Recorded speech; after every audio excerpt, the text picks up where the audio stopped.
वह काली रात बरसात में बरसात की रातें वैसे भी रहस्यमयी होती हैं।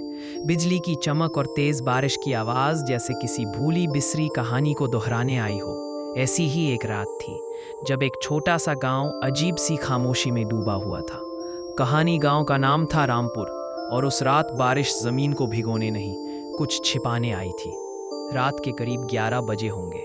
लोग अपने अपने घरों में दुबक कर बैठे थे जब अचानक श्यामू काका के घर की बत्ती गुल हो गई।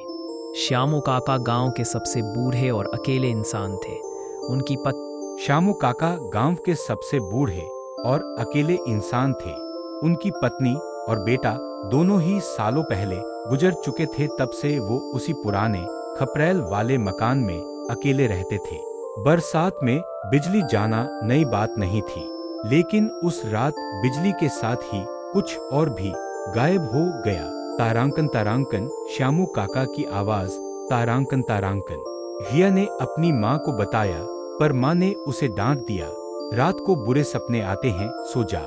लेकिन अगली सुबह जब बारिश थमी और गांव के लोग बाहर निकले, तब सबके होश उड़ गए। श्यामू काका का घर पूरी तरह खुला था, लेकिन अंदर कोई नहीं था। घर में ना कोई निशान, ना किसी चीज की कमी, बस उनके बिस्तर पर एक गीली छतरी पड़ी थी, काली, पुरानी और भारी, जिसे किसी ने वहां छोड़ा था। गांव वालों ने खूब खोजबीन की, नदी तक छान मारी, लेकिन श्यामू काका जैसे हवा हो गए थे। कुछ बूढ़े कहते हैं कि वो रात तारांकन तारांकन, काली रात तारांकन तारांकन थी, जब आत्माएं बारिश में उतरती हैं और अपने साथ किसी अकेले को ले जाती हैं। कुछ बच्चे आज भी कहते हैं कि जब भी बरसात की रात को बिजली चली जाती है और कोई अकेला होता है, वह परछाई फिर लौटती है।